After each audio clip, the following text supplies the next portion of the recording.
10 years of silent grief, shattered by a maid's young daughter. Staring at his lost son's portrait, she whispers, "Sir, this boy. He lived with me at the orphanage." For 10 years, billionaire Harrison Cole lived as a ghost in his own home, his vast wealth a hollow armor against a grief that consumed him. It was an anniversary of a loss that stole the laughter from his halls. His son, Ethan, was just a memory, a smiling 4-year-old boy captured in a portrait above the mantel. A light long extinguished. Then, a sound broke the suffocating stillness. The new maid's daughter, a child in a place where children were a painful reminder. She wasn't looking at the powerful, broken man.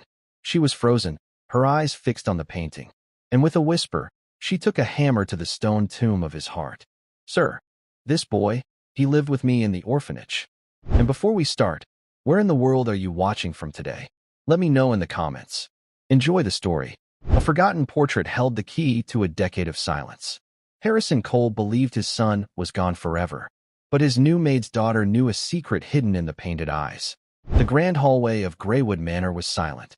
The only sound was the distant ticking of a French regulator clock, counting the seconds of a life half-lived. Harrison Cole stood before the massive limestone fireplace, a ghost in his own home. It was the anniversary. 10 years.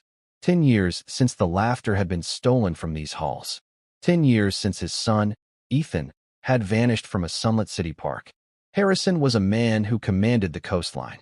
His name was etched onto skyscrapers and sprawling coastal developments. He was a billionaire. He was powerful. And he was utterly broken. The wealth was an armor, but the grief was a cancer beneath it. His gaze, as it always did, locked onto the portrait above the mantel. It was a painting of a 4-year-old boy, commissioned just weeks before he was taken. The boy had Harrison's dark, serious hair, but his mother's bright, impossibly curious eyes. He was smiling, his small hand clutching a wooden sailboat. The artist had captured the light in him, a light that had been extinguished. A small sound, a shuffling of feet, broke the suffocating stillness. Harrison turned, his irritation a cold, sharp blade. He had given strict orders. He was not to be disturbed. Not today. It was the new maid, Brenda, a quiet, diligent woman who had started 2 weeks ago. She was clutching a dust rag, her face pale with fright. She was not supposed to be in this wing. And she was not alone. Hiding half behind her, a small, thin girl with large blue eyes and a spill of blonde hair stared at him. She looked to be about 12. "Mr. Cole." "Sir, I am so sorry," Brenda whispered, her voice trembling. "My car. It broke down this morning. I had no one. I told her to stay in the kitchen." "Chloe, I told you." Harrison's glare was ice.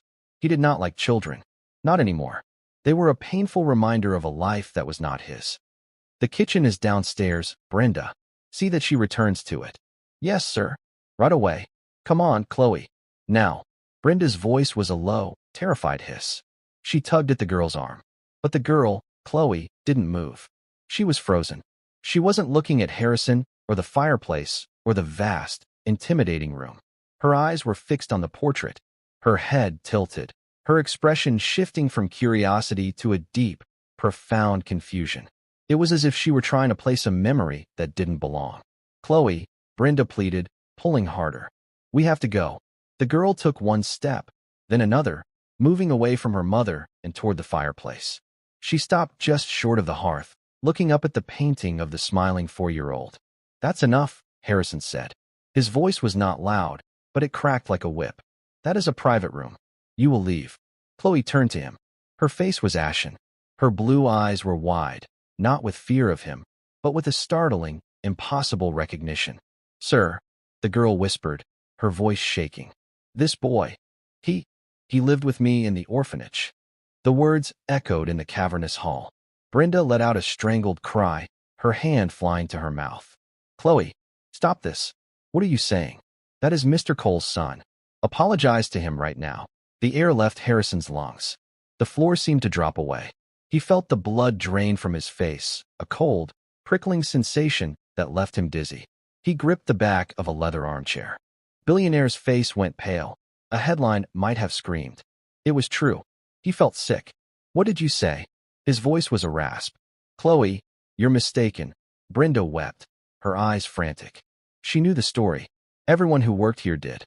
The unspeakable tragedy of Harrison Cole. That boy, he passed away. Years ago. No, Chloe insisted. She was trembling, but her gaze was steady. He didn't pass away. He was at St. Jude's home. I knew him. We called him Matthew. Harrison stared.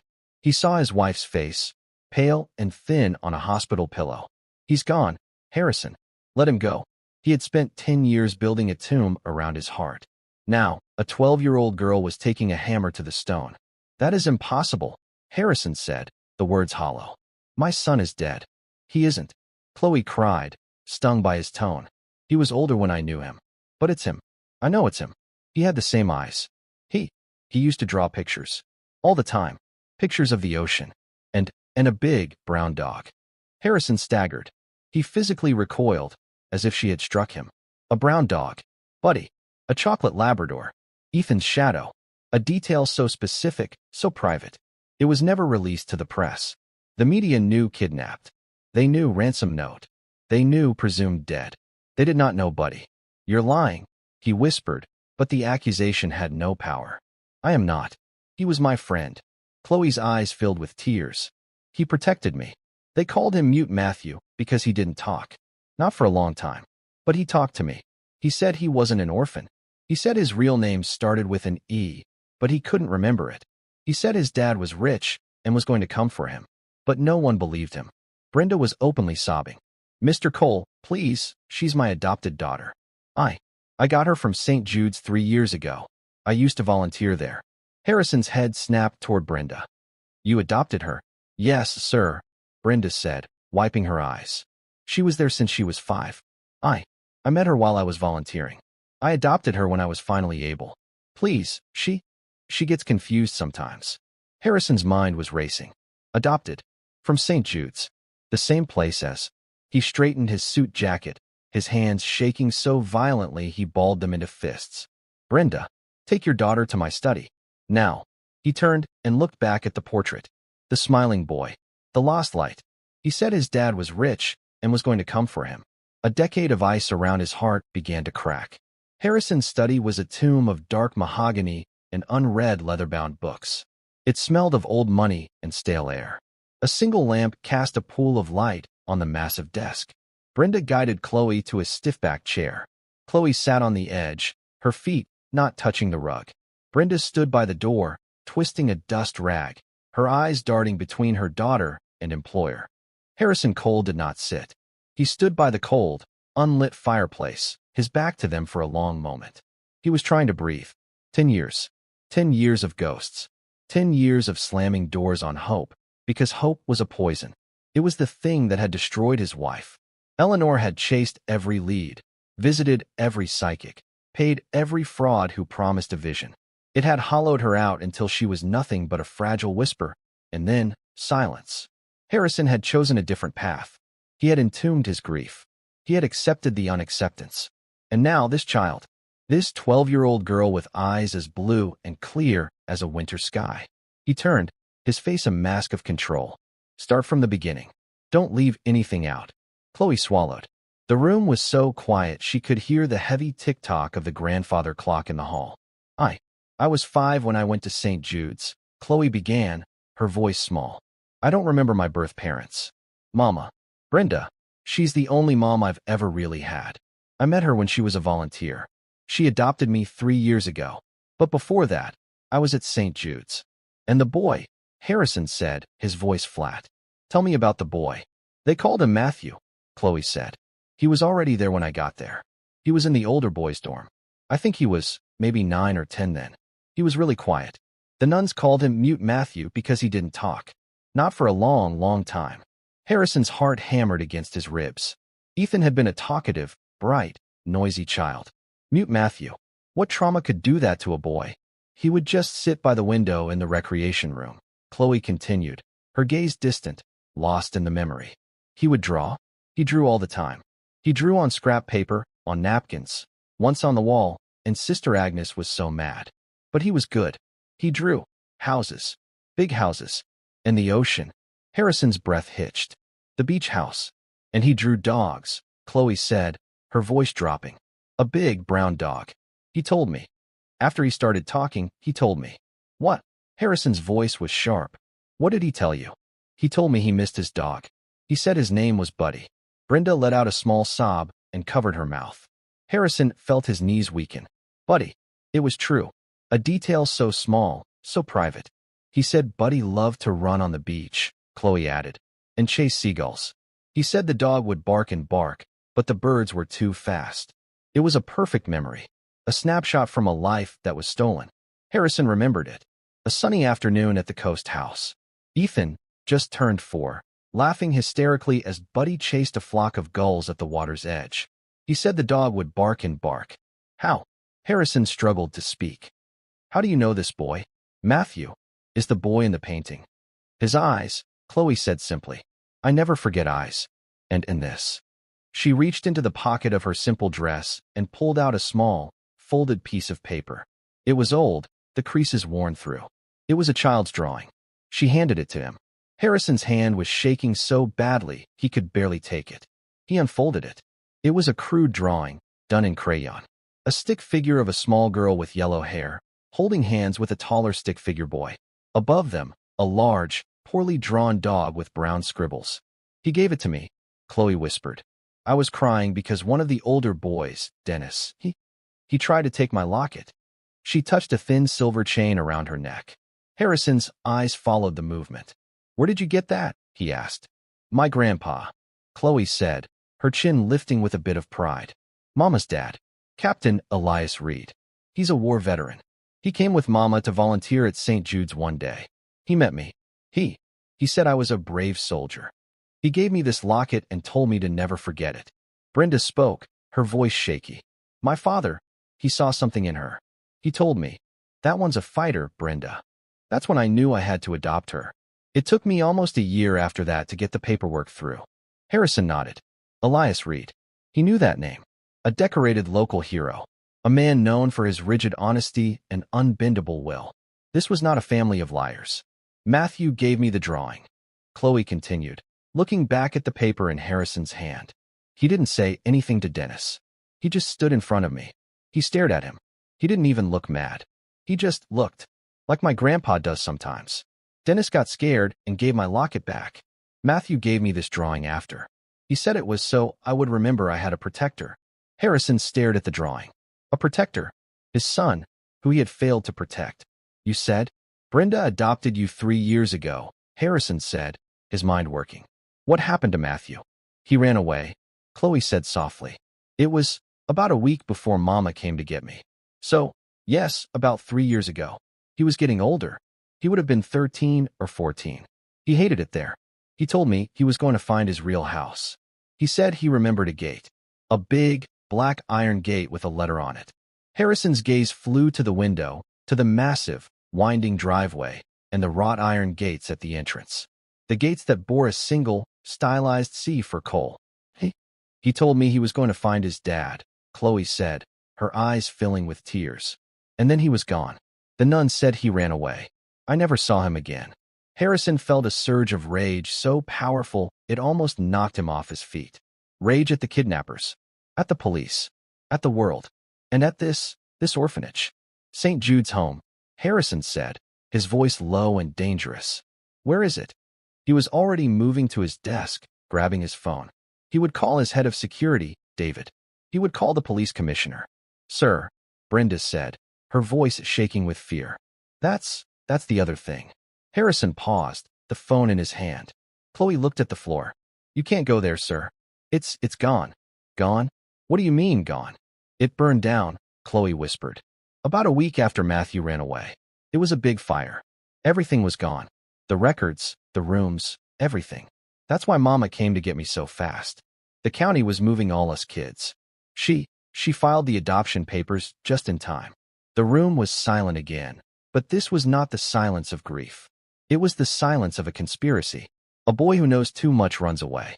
A week later, the entire orphanage, all the records, all the proof of his existence, burns to the ground. It wasn't a tragedy. It was a cleanup. Harrison looked at Chloe. She was just a child. But she wasn't just a maid's daughter anymore. She was the only living link to his son. Brenda, Harrison said, his voice cold and clear. You and your daughter will not be returning to the staff quarters. You will move into the East Guest Wing. Tonight. Brenda's eyes went wide. Sir? I don't understand. You are not my maid anymore, Harrison said. He looked at Chloe, at the worn-out drawing still clutched in his hand. You are under my protection. And you, he said to Chloe, are going to help me find my son. The command was so absolute. Brenda could only nod, her hand clutching Chloe's shoulder. Mr. Cole, you don't have to. She started. This is not a request, Brenda. It is a necessity. Harrison's voice was flat, cutting off her protest. If what your daughter says is true, and I am beginning to believe it is, then she is the only person alive who can identify my son. That makes her a target. The color drained from Brenda's face. She hadn't thought of that. Harrison saw a threat, a loose end in a 10-year-old plot. A target. Brenda whispered, pulling Chloe closer. The fire, Harrison said, his mind working like a cold engine. Tell me about the fire. It was on the news, Brenda said, trying to remember. They said it was an accident. Old wiring. It was the main building, the administration offices. It happened very late at night. The offices, Harrison repeated. Not the dormitories? Chloe shook her head. No, sir. We were safe. But Sister Agnes, the head nun, she was crying so hard the next day. She kept saying, it's all gone. 30 years of history, the records, all gone. That's when all the kids had to be moved. It was chaos. Harrison nodded slowly. A surgical fire. An accident that conveniently destroyed only the proof. This was no accident. This was a message. I need to speak with your father, Harrison said to Brenda. Captain Reed. Does he live with you? Yes, sir. In our apartment. He's retired. He doesn't trust people easily, sir. Especially wealthy people. Good, Harrison said. A small, grim smile touched his lips. A man who doesn't trust easily is exactly what I need right now. He turned to his desk, his mind made up. The fog of grief was burning away, replaced by the white-hot fire of purpose. Brenda, take Chloe to the kitchen. My head housekeeper, Mrs. Davies, will get you food. I will have my head of security, David, meet you there. He will show you to the East Wing. You will not speak of this to any other staff. You will not answer any questions. Your job as a maid is finished. You understand. Brenda, terrified but seeing the iron resolve in his eyes, nodded. Yes, sir. She started to lead Chloe out, but Harrison's voice stopped them. Chloe. The girl turned. Harrison walked around the desk and, awkwardly, knelt. It was an unfamiliar movement. He hadn't been on eye level with a child in a decade. The hope he felt was so new it was agonizing. You did a very brave thing today, he said, his voice rough. I just told the truth, sir, Chloe whispered. Grandpa says the truth is a shield. Harrison stared at her. The truth is a shield. He's a wise man.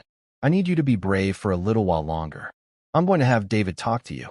I need you to tell him everything you told me. Every single detail about Matthew. Can you do that? Chloe clutched her locket and nodded. Will you find him? The question was so simple, so pure. It hit Harrison harder than any corporate negotiation. He stood up, his face hardening into a mask of determination. If he is alive, Harrison Cole said, I will tear the world apart until I do. Brenda and Chloe left, the heavy door clicking shut behind them. Harrison stood alone in the study for a long moment, his hand resting on the phone. He looked at the portrait, the smiling boy. Ethan. Matthew. You protected her, he whispered to the painting. Now I will protect her. And I will find you. I swear on your mother's grave, I will find you. He picked up the secure line on his desk and pressed a single button. David, clear my schedule. For the rest of the month. No, I don't care about the Tokyo deal. Cancel it. I have a situation at the manor. A private matter. I need you to move the new maid, Brenda, and her daughter, Chloe, to the East Wing. They are my personal guests. Put 2 men on that wing. No one in or out without my authorization. Yes, David, I am serious. He paused, his eyes fixed on the painting. And get me everything, and I mean everything. On a fire at St. Jude's Home for Children 3 years ago. I want the police report, the insurance claim, the fire marshal's investigation. And I want to know who owned that building. Now, he pressed another button. Send a car for Captain Elias Reed. Tell him it's about his granddaughter. Tell him it's an emergency. The kitchen was larger than their apartment, a vast space of steel, marble, and hanging copper pots. Mrs. Davies, The loyal head housekeeper was confused. Mr. Cole was very specific, Mrs. Davies said, placing 2 plates of roast beef on the island. He said you are to be treated as guests. It looked like a feast to Brenda. Mrs. Davies, Brenda started, wringing her hands. I don't know what's happening. It is not my place to know, Brenda, Mrs. Davies said, not unkindly. And it is not yours to question. Eat. You both look like you've seen a ghost. Chloe, who had been silent, looked up at that. Maybe we did, she whispered. Before Mrs. Davies could reply, a man entered. He wore a dark suit, his eyes missing nothing. He had a quiet, dangerous calm. My name is David. I'm Mr. Cole's head of security. If you'll come with me, I'll show you to your suite. My father. He's coming, Brenda said, her voice shaking. Yes, we sent a car for him. He will be brought to the study to meet Mr. Cole. I will take you to the East Wing. It's the safest place in the house. Safest. The word hung in the air, cold and heavy.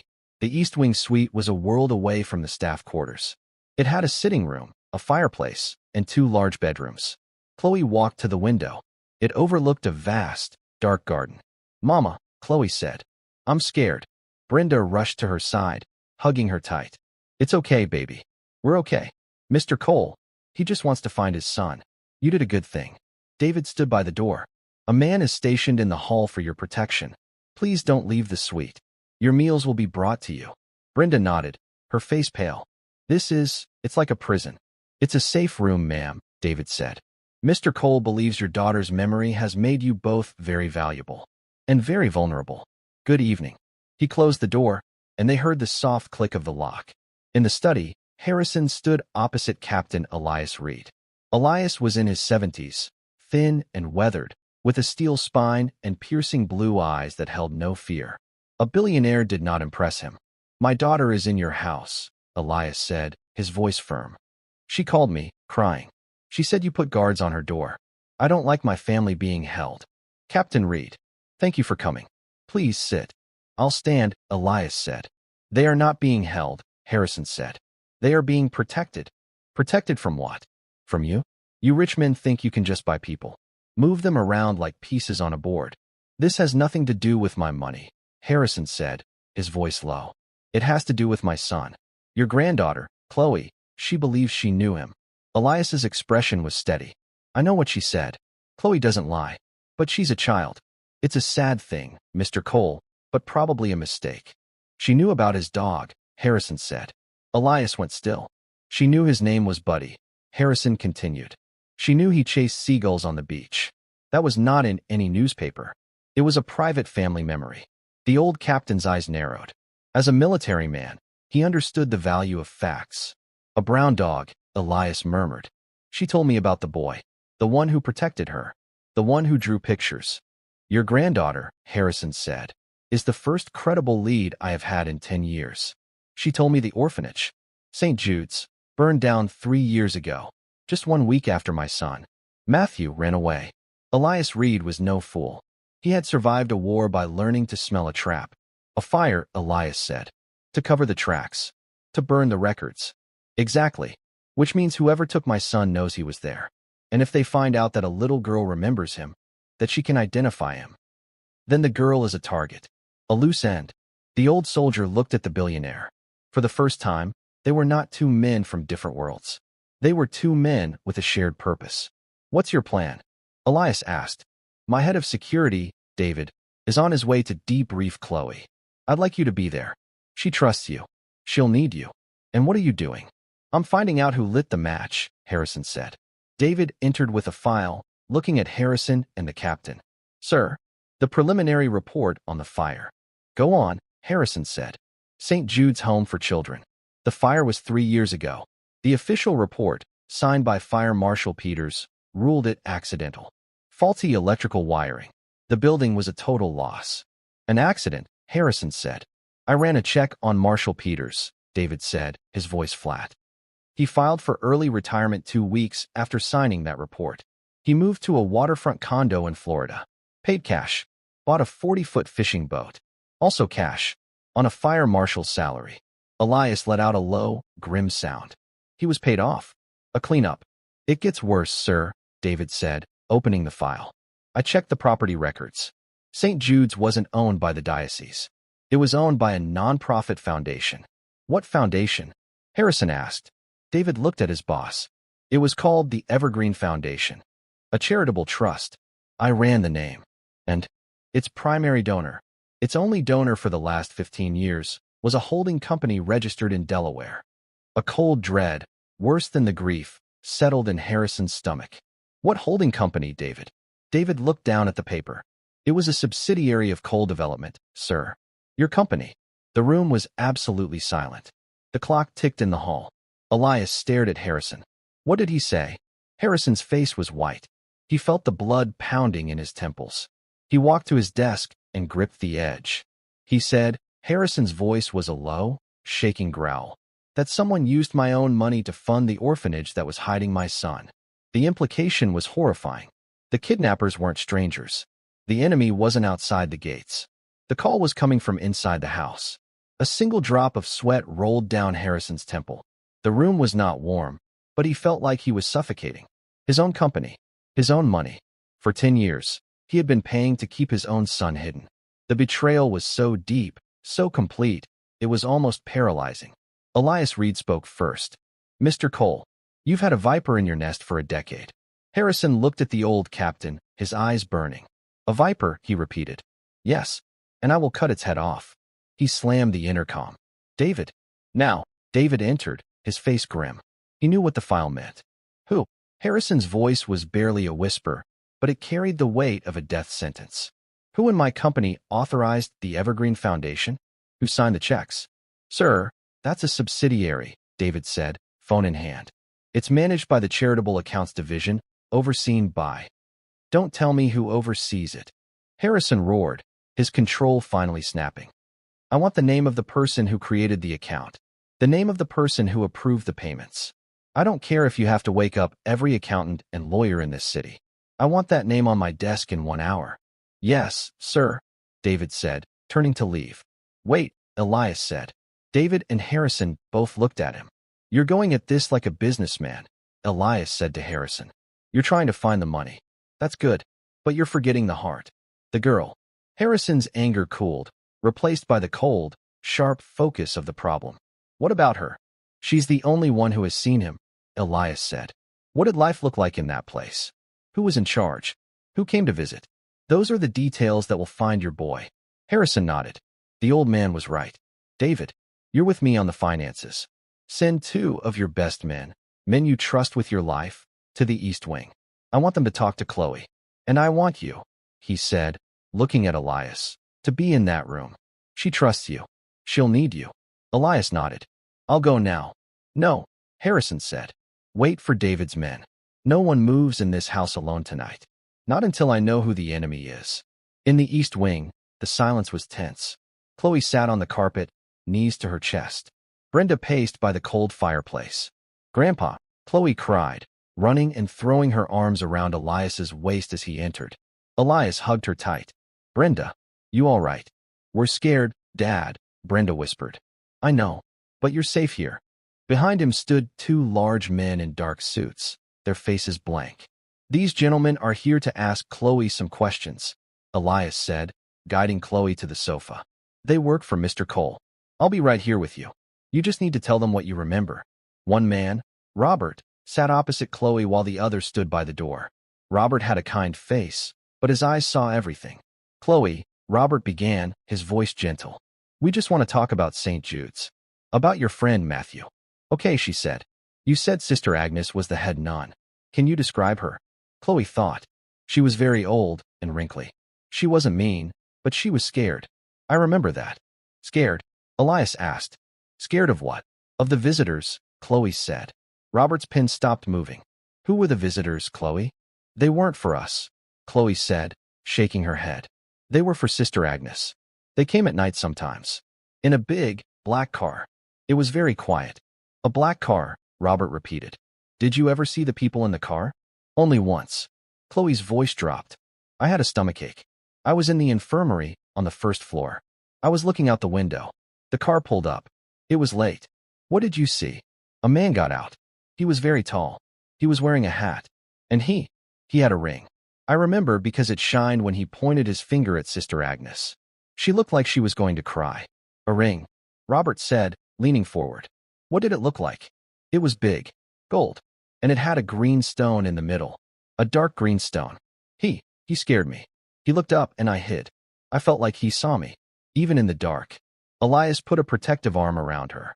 It's okay, soldier. You're safe. Did Matthew ever see this man? Robert asked. Chloe nodded. I think so. That's why he was scared. When he talked about them, he said they were liars. He said Sister Agnes was a liar. He said, they pretend to be good, but they're monsters. That's what he said. Did Matthew ever say anything else about his home? Robert asked. Just the dog, and the ocean, and the gate with the letter C, Chloe said. And his mother. He told me he missed his mother. He said she smelled like flowers. Back in the study, Harrison was pacing. The 1-hour deadline had passed. It was now 10 p.m. The secure line on his desk buzzed. He snatched it. David, tell me. I have the name, sir. The Evergreen Foundation was chartered 15 years ago. The funds from our company were routed through 3 different accounts. But the signatory, the man who set it all up and approved the biannual donations, it was Richard Powell. Harrison dropped the phone. It clattered against the desk. Richard Powell, his brother-in-law, his late wife's brother, Uncle Richard, the man who stood by him at Eleanor's funeral, who wept and called Ethan the son he never had, the man who ran the charitable arm of coal development, a position Harrison had given him. He was here, Harrison whispered. He was here this afternoon. For the anniversary. Richard had come by, as he did every year. 10 years, Harrison. You should let him go. Eleanor would want you to find peace. Peace. The man had told him to find peace while he was actively, knowingly hiding his son. The door opened. It was David. He looked at Harrison's face and knew. You heard, David said. Richard, Harrison said, the name tasting like ash. It was Richard. Sir, there's more. The report from the East Wing just came in. Harrison's mind was consumed. What did the girl say? She said a man visited the orphanage. A tall man. He terrified Sister Agnes. He came at night, in a black car. She said he wore a ring, sir, David said, his voice quiet. A large, gold ring, with a dark green stone. Harrison froze. His eyes drifted to the side table. It was covered in silver-framed photographs. Him and Eleanor. Ethan on the beach. And a picture from the last company gala. Him, Eleanor, and her brother, Richard, smiling. Harrison picked up the frame. His hand was shaking. He looked at Richard's hand, resting on Eleanor's shoulder. On his right pinky finger was a large, gold signet ring. The family crest. In the center was a dark green, square-cut emerald. I'm going to kill him, Harrison whispered. Sir, David said. We have to be smart. This is a 10-year conspiracy. He's a monster. He took your son and destroyed your wife. The fire, Harrison said, his voice hardening. He had the fire marshal paid off. He had access, David said. He had the motive. He always thought you cheated Eleanor. He thought the coal fortune should have been split. So he stole my son, Harrison said. He let my wife die of a broken heart. He let me rot in this house. All for money. And now he knows, David said, his voice low. Or he will soon. The new maid and her daughter. Moved to the East Wing. Guards on their door. You, clearing your schedule. He's not stupid, sir. He's a snake. He will know something is wrong. He will know his secret is threatened. Harrison's eyes met David's. Chloe, Harrison said. He's going to go after the girl. The blood in Harrison's veins turned to ice. He had an enemy. He had a name. And that enemy was family. He will go after the girl, Harrison repeated. He won't get to her, sir, David said, his tone flat. The East Wing is locked down.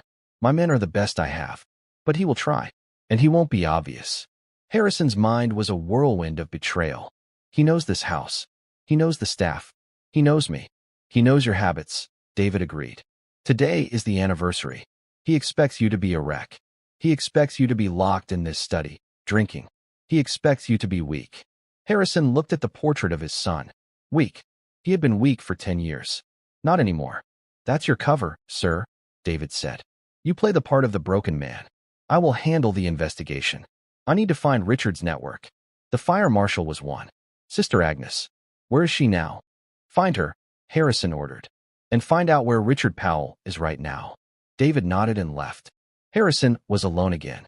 He looked at the silver-framed photograph. Him, Eleanor, and Richard. Richard's hand, resting on his sister's shoulder, wore the heavy, green-stoned ring. You sat at my table, Harrison thought, his rage of physical sickness.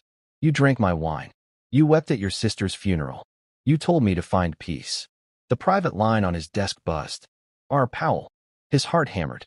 The snake was calling. He was checking the trap. Harrison let it ring. Once. Twice. He took a deep, shuddering breath. He closed his eyes, summoning the ghost of his grief, using it as a shield. He picked up the receiver. Richard, he said. His voice was gravelly, thick with exhaustion. A perfect performance. Harrison. Thank God. I was just checking on you. Richard's voice was smooth. Oily. Practice sympathy. A difficult day, I know. I wasn't sure if I should call. Liar. You're fishing. It's fine, Richard, Harrison mumbled. Just another year. You know. I know. I know. A pause. Listen, I'm glad I caught you. Bob Henderson heard you canceled the Tokyo trip. Is everything all right? You're not ill, are you? There it was. The hook. He knew Harrison had changed his routine. Harrison forced a long, weary sigh. I'm just tired, Richard. Tired of all of it. I just didn't have it in me. Not today. Another pause. Richard was processing this. It sounded plausible. Of course, Richard said, his voice dripping with false concern. I understand completely. That's why I'm calling. Why don't I come over? We can have a drink. Just the two of us. For Eleanor. For the boy. Harrison's hand tightened on the receiver. Come over? He wanted to see the house. He wanted to know what was different. No. Harrison said it too quickly. He softened his tone. No, Richard. I appreciate it. But I'm turning in. I just want to be alone. Are you sure, Harrison? I'm only 10 minutes away. I'm sure, Harrison said, his voice firm but weary. Thank you, Richard. Good night. He hung up. He was shaking, not with fear, but with rage. He didn't believe me, Harrison said to the empty room. He's coming. He buzzed David on the intercom. He's on his way. Powell. He's coming to the house. He suspects something. Let him come, sir, David's voice replied, calm and cold. The guards in the East Wing are dressed as maintenance. He won't see anything. But the perimeter team is active. We'll track him when he leaves. Just play the part. Be the grieving widower. In the East Wing, Elias Reed turned to his daughter and granddaughter, his face grim. Brenda, the girl isn't just a witness. She's a soldier in this. She just fired the first shot. Now we need to give her the rest of her ammunition. He sat down on the sofa next to Chloe. Chloe, you did well with those men. But I want you to think. Not about the scary things. I want you to think about Matthew. I do, Grandpa. I know. But think harder. You remember details. You said he drew pictures of the ocean. Did he ever say where? Chloe frowned. He said, the house on the water. He said his mama loved it. He said, there were white chairs on the porch. And a bird. A bird? Elias asked. A wooden bird. On a pole. It spun in the wind. A white one. He said his dad put it there. He said he could see it from his bedroom window. He said it made him feel safe. Elias's eyes widened. Brenda, does Mr. Cole have a beach house? I think so, Dad. It's in the file. We need to tell Mr. Cole, Elias said. That's real intelligence. Just then, Chloe gasped, her hand flying to her locket. What is it, Chloe? Brenda asked. The name, she whispered. I remember something else. Matthew. He wasn't just Matthew. He told me his name was Matthew. Ethan. He told me why. Her eyes grew wide with an old fear. Why, honey? Because of the man with the ring. Chloe said, trembling. Matthew was hiding under a bed. The man was yelling at Sister Agnes. He called him Uncle. And he told her, you will call him Matthew. Ethan is gone. Ethan Cole is dead and buried. Do you understand me? And Sister Agnes, she cried and said yes. Elias Reed closed his eyes. The final piece. Uncle. We have to call Mr. Cole, Brenda said. No, Elias said. The phones could be. I'll tell the guard. He can relay the message. Stay here. Lock the door behind me. Downstairs, the front doorbell rang. The sound echoed in the foyer. Mrs. Davies, her face pale, went to answer it. Harrison stood in the deep shadow of the main staircase, his heart a cold stone. The heavy oak door swung open. Richard Powell stood on the step, a sad smile on his face. He held a bottle of expensive whiskey. Richard, sir, Mrs. Davies stammered. Mr. Cole said he was retiring. Nonsense, Davies, Richard said, stepping past her, his eyes scanning the space. He needs family on a night like this. He walked into the hall. It was quiet. Too quiet. Harrison, he called out. Harrison stepped from the shadows. His face was a mask of utter grief. Richard, I told you. I just want to be alone. And I'm telling you, you're not going to be, Richard said. He walked forward, clasping Harrison's shoulder. Harrison had to use every ounce of self-control not to flinch. We'll have one drink. To them. To Eleanor. To Ethan. Richard's eyes were busy, scanning the hallways, looking for anything out of place. He saw nothing. Fine, Harrison said, his voice a broken whisper. He turned toward the study. One drink. As they walked, Richard glanced toward the east wing. Place seems dead tonight, Richard said casually. Gave the staff the night off? Something like that, Harrison murmured, pushing open the study door. It's good to be alone. But not too alone, Richard said, following him in. Harrison moved to the crystal decanters. What are you? Oh, you brought your own. Only the best, Richard said, setting the bottle on Harrison's massive desk. As he did, his eyes landed on the small, folded, crayon drawing. Harrison's heart stopped. He had left it out. A stupid, careless mistake. Richard reached for it. What's this? A child's. Don't. Harrison snapped. The word was too sharp. Richard froze, his hand hovering over the paper. He slowly turned his head, his polite mask gone. He looked at Harrison. Harrison realized his mistake. He closed his eyes, faking a wave of pain. It's just an old thing. One of Ethan's. I found it in a box today. Please, Richard. Just leave it. Richard's eyes narrowed. He looked at the drawing. A blonde girl, a taller boy, a brown dog. He didn't remember Ethan knowing any blonde girls. Of course, Richard said slowly, pulling his hand back. He forced the smile to return, but his eyes were cold. Dead. Of course. My apologies. An old memory. He knew. He didn't know what he knew, but he knew something was wrong. He knew that drawing was a lie, and he knew Harrison was lying to him. The snake was in the room, and it was rattled. The air in the study was thick. Richard's smile was a thin, brittle mask. An old memory, Richard repeated. He moved toward the fireplace, his eyes landing on Ethan's portrait. He was a beautiful boy, Harrison, so much like Eleanor. It's a blessing she's not here to see this. This emptiness. It was a deliberate jab. He was testing Harrison's grief. Harrison flinched, but from the effort of not lunging at the man. We all miss her, Harrison managed. He walked to the decanter. A drink. You said one drink. Yes, one drink. Richard's eyes followed him.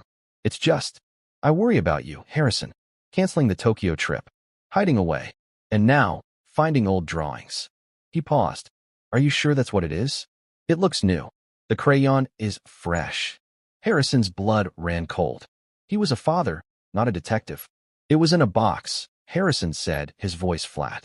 With his other things. I don't care. He poured 2 glasses of whiskey, his hand visibly shaking. He let it shake. He needed to be the wreck.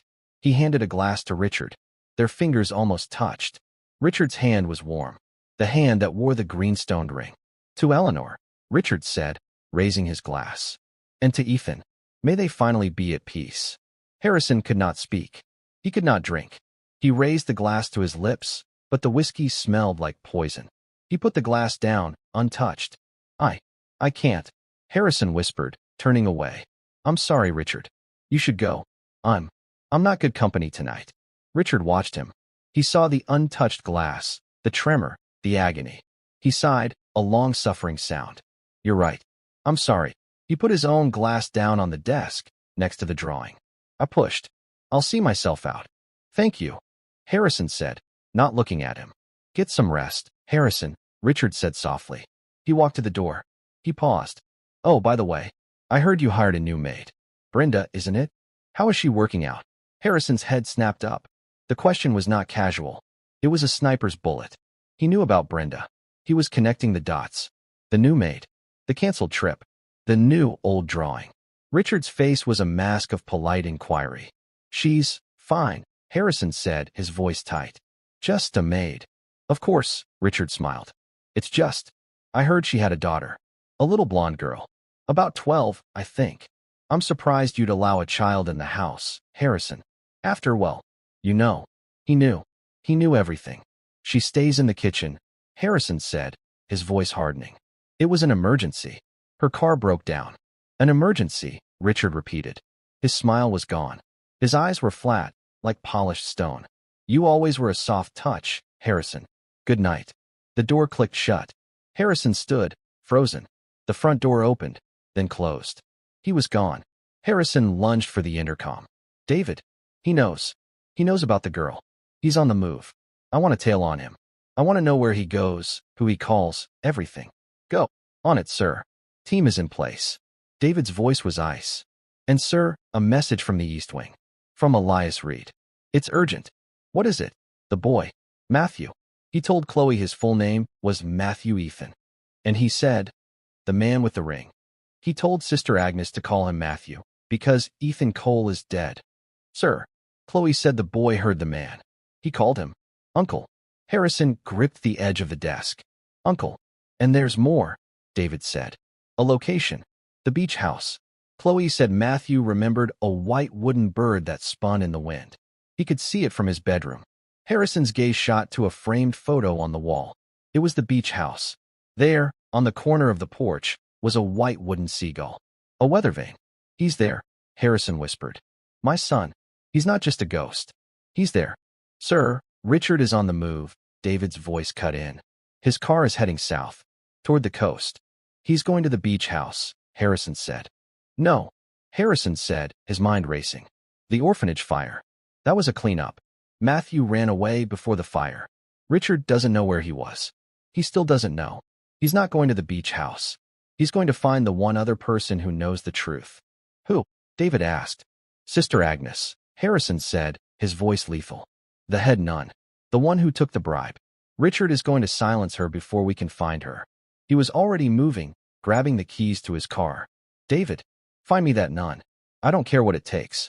Find her before he does. I'm going to the beach house. I'm going to see that white bird for myself. Sir, you can't go alone. Let me send a team.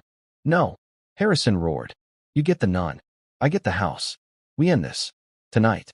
He strode out of the study, past the portrait of the smiling 4-year-old. For the first time in 10 years, Harrison Cole was not a ghost. He was a father, and he was going to war. In the East Wing, Chloe stood by the window, peering out into the dark garden. Did I do a good thing, Grandpa? She asked, her small voice full of worry. Elias Reed came and stood beside her. He placed his large, weathered hand on her shoulder. He could hear the distant, angry rumble of Mr. Cole's car engine fading down the drive. Chloe, he said, his voice deep and certain. The truth isn't just a shield. Sometimes it's a sword. He looked at his daughter and his brave granddaughter. You didn't just tell the truth, the old captain said. You just loaded the cannons. The night was dark. The house was quiet. But the silence was over. The hunt had begun.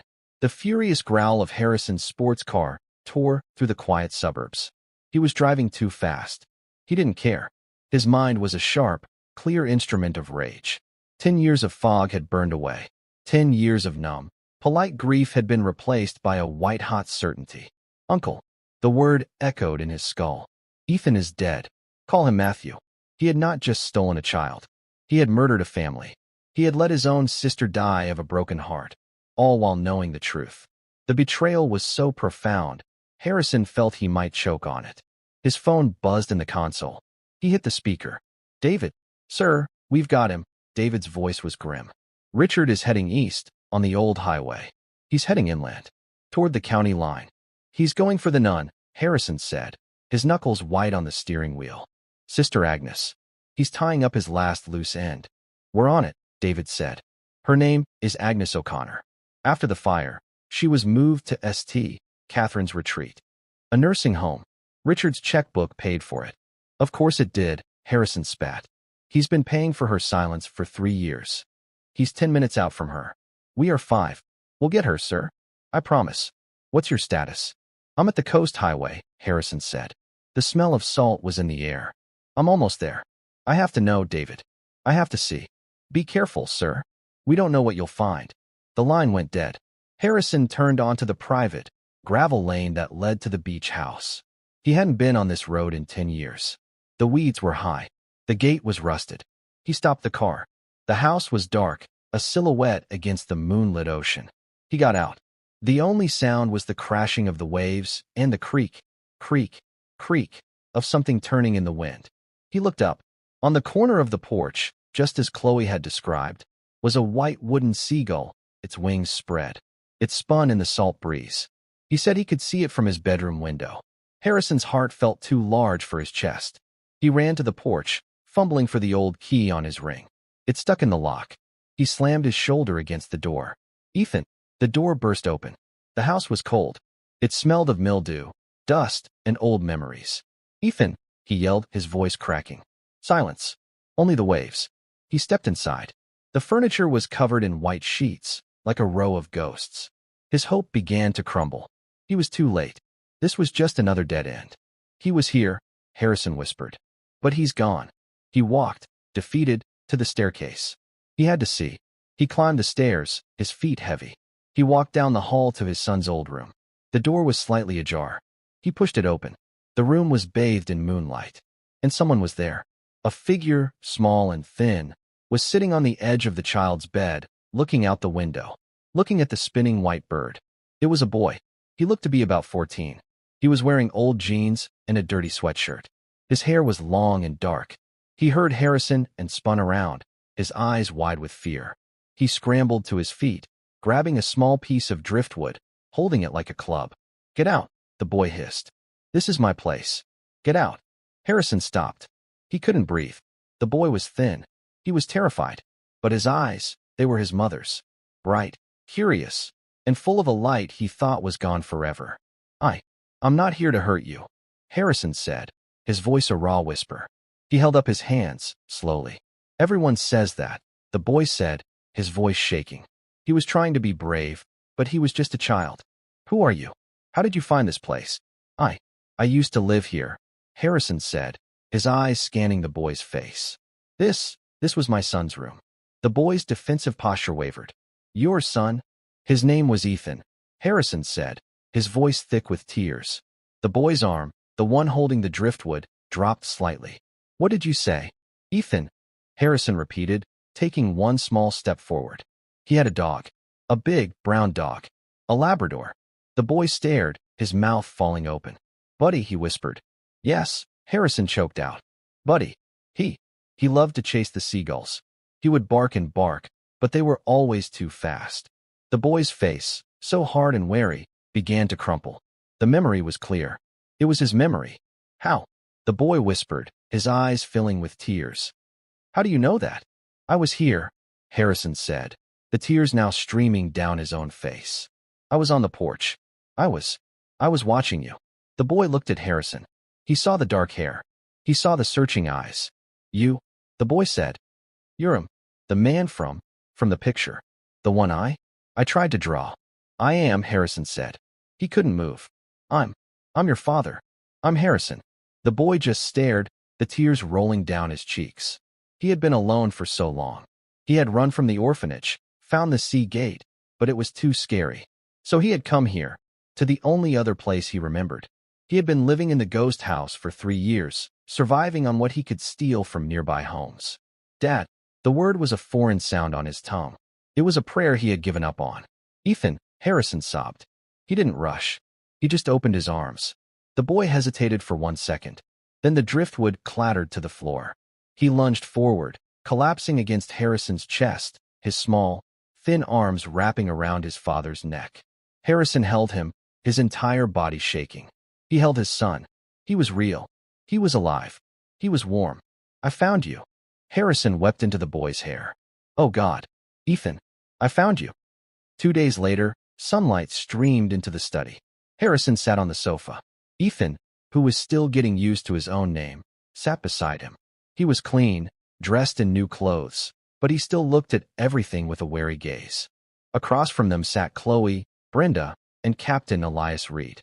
Richard is in federal custody, Harrison said, his voice clear. He confessed. Everything. The kidnapping, the orphanage. He blamed me for Eleanor's unhappiness.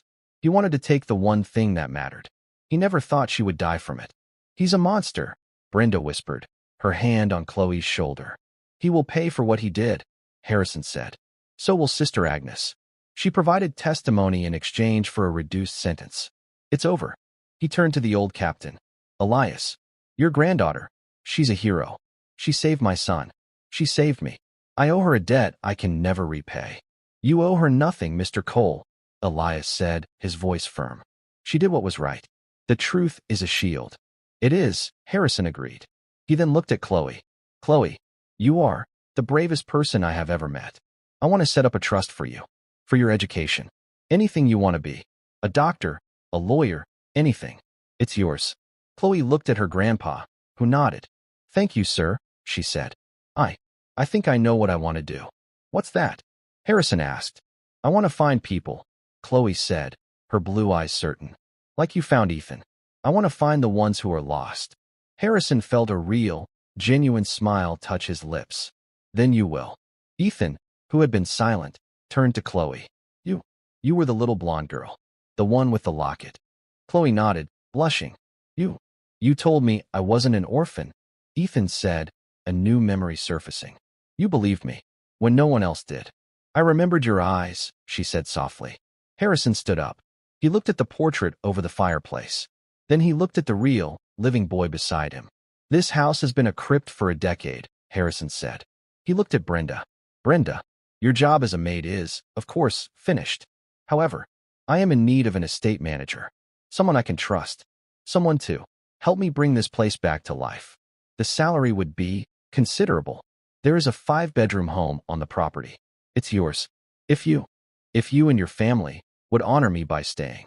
Brenda looked at her father, her eyes wide with tears. Elias Reed looked at Harrison Cole. He saw a man who had been humbled. He saw a man who was, at last, a father. Elias nodded. We would be honored, sir. Later that afternoon, Harrison and Ethan stood on the grand terrace, overlooking the gardens. It was the first time they had been alone. It's big, Ethan said. It's too big, Harrison agreed. He put a hand, awkwardly, on his son's shoulder. Ethan, I'm sorry. I should have. I stopped looking. I gave up. Ethan looked up at this strange, powerful man who was his father. But you found me. No, son, Harrison said, his voice thick. He looked across the garden, where Chloe and Elias were walking. She found you. She found us all. A forgotten portrait held the key. But it was a child's truth, a memory that refused to be buried, that had unlocked the door. The grief was now a scar. For the first time in 10 years, the house was not silent. And Harrison Cole was not alone. And that's where we will end our story, a 10-year mystery, solved by the most unexpected witness. I hope this journey gave you a chance to drift for a bit, to get lost in the what-if. What were you doing while Harrison's world was turned upside down? I'd love to know if you were listening in the car, on a walk, or just getting cozy. Drop a line below. I read every comment, and your feedback is vital for us to improve. And if you want to make sure you're here for the next mystery we unravel, hitting like and subscribing makes all the difference. Thanks for spending this time with me.